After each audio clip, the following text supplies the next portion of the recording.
Hi everyone, myself Tirupati Jadhav, pulmonologist. We are from Telemed Lab.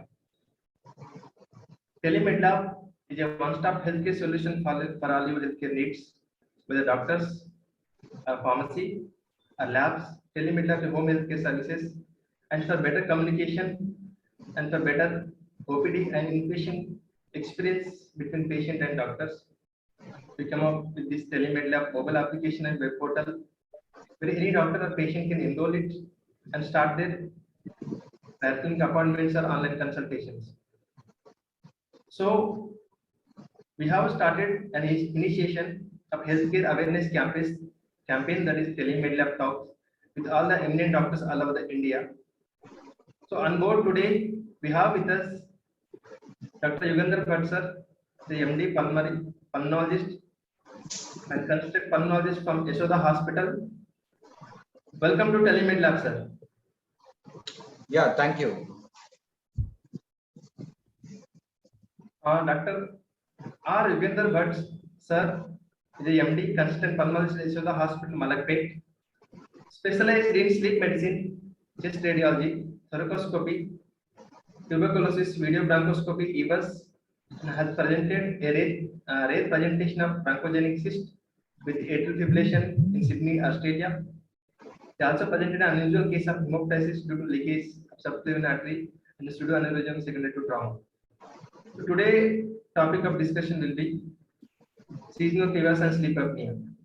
Okay, sir, we move with this series of questions for our viewers.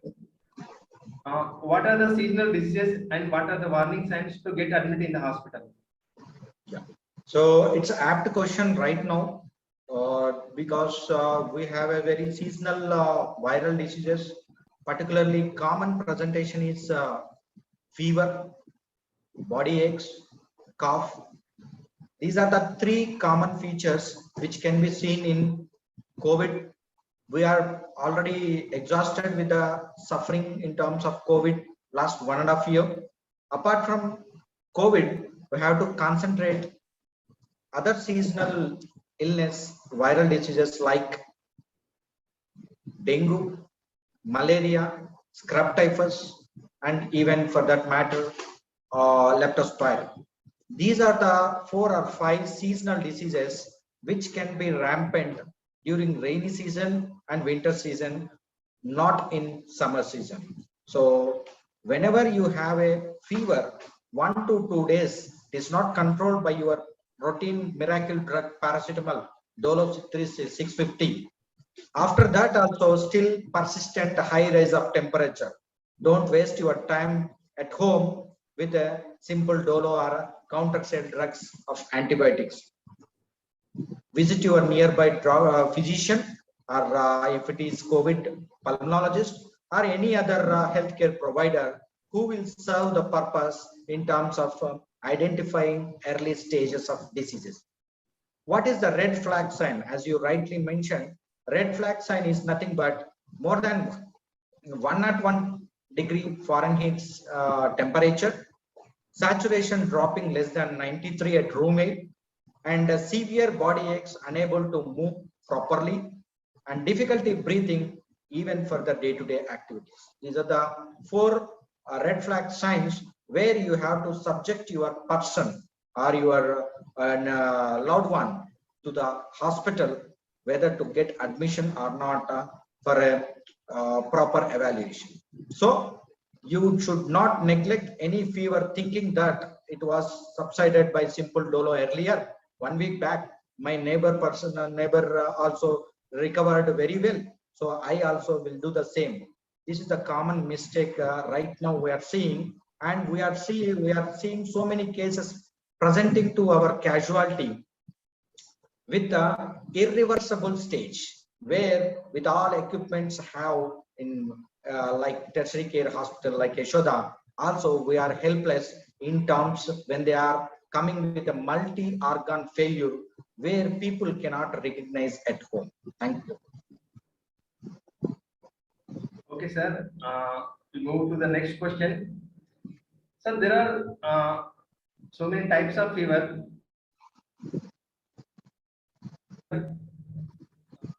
They are confused that is a fever due to viral or bacteria. So, after how many days the patient should not neglect the fever and go to the physician, because usually in countries like as ours, they neglect the fever and they just take, as you mentioned correctly, they take simple paracetamol or Doro tablet and they neglect the fever. And the once fever it worsen after so many days and the patient land in critical condition. So when do they approach the doctor and what the precautions they shall be taking? So your question is very apt in terms of duration, because when should I go to hospital? When should I subject to doctor to present my symptoms? It's Yes. very apt when the severity is rapidly deteriorating. Say for example, today 101 temperature, tomorrow it is 100 temperature, and it is declining in phase. You can wait for 2 days. If today is 100 temperature, tomorrow is 101, then it is rapidly deteriorating to 102, and saturation is dropping, body pains, and there is a difficulty breathing. So one by one symptoms are adding day by day, which is rapidly progressing over hours. That is not a time period will not matter. You have to rush to hospital irrespective of duration. It may be less than 2 days itself. So most important point is, in viral fever, majority knows viral fever requires a proper identification of the virus and proper ruling out of other bacterial diseases like parasites like malaria, typhoid like bacterial diseases like typhoid, any other tuberculosis which is endemic in India. It is all the time it will be there in the list. So these diseases has to be ruled out. Then you conclude as a viral disease. Then we will use supportive measures and we will observe the vitals. And is there any saturation is dropping? This observation is mainly effectively and mandatorily done at hospital setup, not at home. That's the reason we have to get admission whenever there is a rapid deterioration. Majority question says even in hospital it is only observation, giving IV fluids and supportive medications. That can be executed at home also. That is the most common question encountered by a doctor when they are reluctant for a admission. So the main thing is we can identify the complication even in viral disease, though we are not giving antiviral in all the viruses, and identifying the possibility of complications early and correct it. This is the supportive measures. Effective monitoring will be done in hospital settings. That means you have to rush to hospital when the disease is rapidly progressive. It is not time matters. If it is stable, you can wait for 2 days. If it is not stable, go early before 2 days itself. Well, sir. Sir, now we move to the different topic now. As lifestyle is changing and sedentary lifestyle, so many patients outside neglecting obstructive sleep apnea, and indirectly it is causing burden on hypertension, diabetes, and non-communicable diseases. So, what is obstructive sleep apnea? What are the signs and symptoms that patient can recognize themselves and visit to the doctor and get appointment, and which specialist they should meet, because outside obstructive sleep apnea, obesity, hyperventilation syndrome patients are get confused whom to visit, which specialist they should visit, and what treatment they supposed to get, and what precautions they shall be taken. So what is obstructive sleep apnea? What are the signs and symptoms, and how it's get treated, and what is its prognosis? Yes, this is a apt question in terms of sleep hygiene. That is the word called sleep hygiene. That means simple sleep is not enough. Quality of sleep is enough. 8 hours or 6 to 8 hours of the sleep is required for a healthy adult to regenerate your all the things for next day busy schedule. So in that matter, quality of the sleep will be depicted by are analyzed by absence of your snoring. Snoring is not a complaint by patient itself. Whenever you ask a patient, none of them will accept I snores, because your snoring will be witnessed by your bed partner, not by you. So that means snoring is the first and foremost symptom. Because of the snoring, patient will be interrupted sleep during the night. That will be reflected excessive daytime sleepiness during the daytime. So whenever there is a excessive daytime sleepiness during daytime, it will be hampers your quality of the daytime work. It may be catastrophic in terms of if you are a professional driver. In that sense, majority of the foreign countries, when they are going for a heavy vehicle driving license renewal, they have to undergo sleep study and MSLT to avoid this narcolepsy and obstructive sleep apnea to be underdiagnosed and undertreated. That means majority, I will give two examples of my own patients where they diagnosed as an obstructive sleep apnea, but their presentation is not snoring. Though snoring is a most common symptom. Their presentation was just missed 3 major accidents when they are traveling on scooter. So that itself indicates scooter will be, he traveled in a daytime, and the daytime napping, that's some excessive daytime sleepiness, which will be measured by Epworth sleep score and Stanford score system. So it is a questionnaire where you can be analyzed your sleepiness, daytime sleepiness. If it is excessive, you have to subject for sleep study, which is also known as polysomnography, which can be done in hospital setting and outpatient setting, which has to be read by neurologist, pulmonologist, and ENT specialist.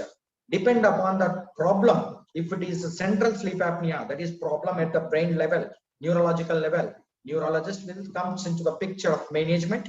If it is obstructive sleep apnea, where at our laryngeal areas, laryngeal larynx, pulmonologist will be in the picture with the CPAP, auto CPAP or BiPAP, depend upon the requirement. And a third point is when there is an anatomical disturbances like tonsils, adenoids, consistency, ENT picture, ENT people will comes into the picture to adenoid UP3 or whatever. When there is a chin bone, which is a retrognathia, micrognathia, or all these things, macroglossia, all these things, oral appliances by dental surgeons, these are the 4 set of specialists or super specialists will comes into the management of obstructive sleep apnea, which is commonly presented as snoring and sleepiness. So this is much more important. Why? Because if you address this unnoticed snoring by identifying whether you have a sleep apnea or not, if you have sleep apnea, go and correct with the CPAP, so your sleep apnea will decrease. That means your hypoxic episodes will be decreased during sleep. That means you are triggering the sympathetic system will be decreased, which in turns your resistant hypertension will be controlled effectively by single drug. Your diabetes will be controlled very effectively by single drug, or insulin resistance will be decreased. And your vascular neogenesis, chances of new onset malignancies also, your incidence will be decreased according to latest studies. And your sleep, nocturnal dyspnea will be decreased when you have a regular dialysis, being a chronic kidney disease stage more than 3 or 4. So these are the possible advantages. You can just waive off some basic drugs, chronic comorbidities like hypertension, diabetes, epilepsy, CKD, all these things will be effectively controlled if that particular patient will have a coexistent sleep apnea, which can be identified by polysomnography sleep study and treated by CPAP.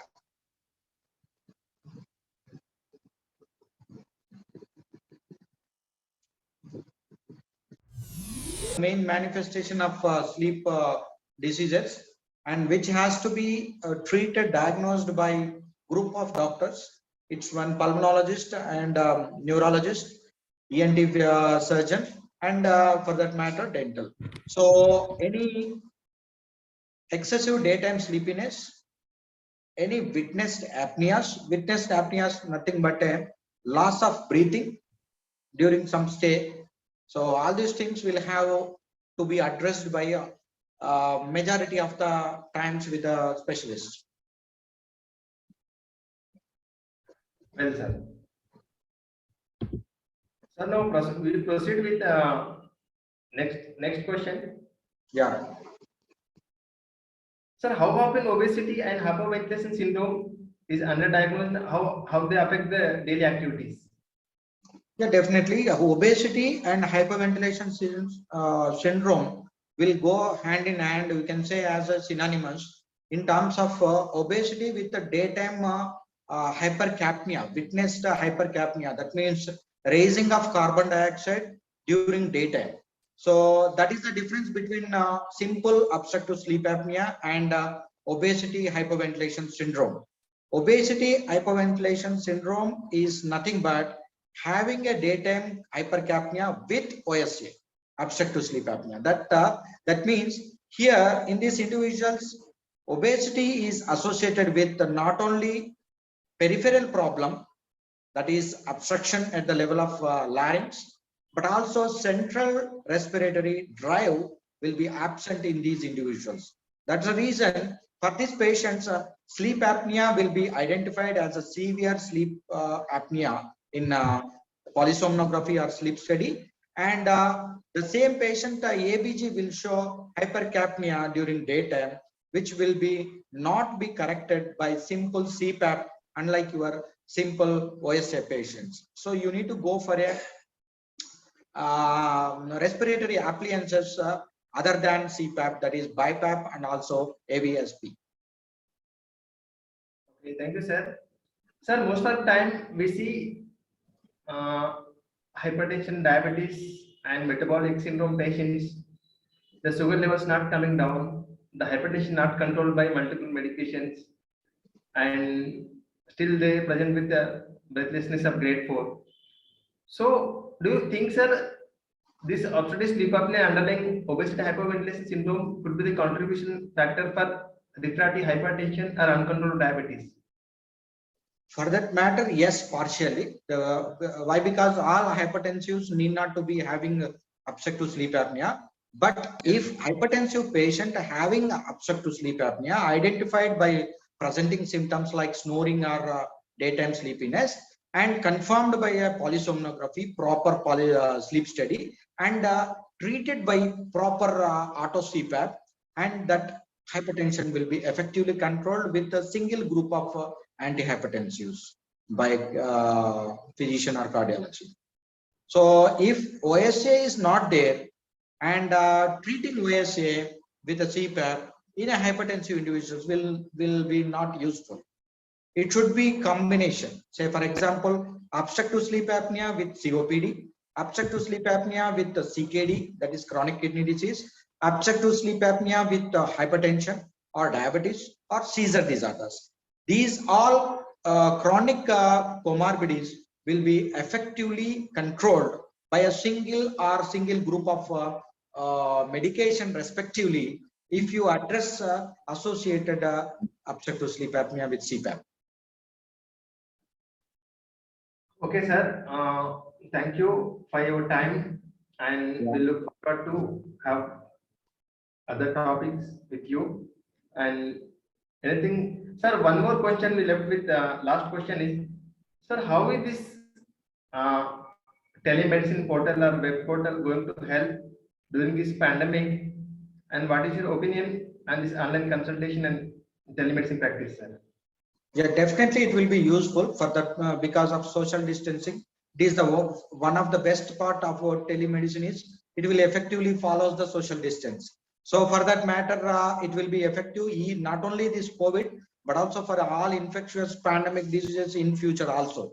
But one part is that human touch, that feeling, still that native part of our, most of the patients will expect the thing that will be missed. But it can be effectively managed by treating through telemedicine our old established diagnosed patients first, and then keep on adding to the list. So there is a lot of myths going on healthcare professionals. whether as recently they saying that recent Bombay court is given telemedicine is illegal or unethical, something like that. So what is your opinion, sir? How much, I know, is it legal or illegal? What do you think? First of all, telemedicine is came into the picture when it was the one of the option. Right now, last 1 year we can say that was the only option. So first of all, legalization was authenticated by IMA and majority of healthcare providers. It is authenticated, and we can't prescribe the drugs which are required under monitoring and ICU monitoring. That effectively followed majority of the doctors and systems operating this telemedicine. That means it is useful, and according to law also it is practicable, and it is not against law. Yes, sir. I think 2019 March, central government with Niti Aayog and there is Telemedicine Society of India released guidelines against telemedicine because making telemedicine legal in view of COVID pandemic and future concerning pandemics also. So as of now, telemedicine is legal in India. Any doctors can practice it. Anyone can prescribe the medication through phone. And for that,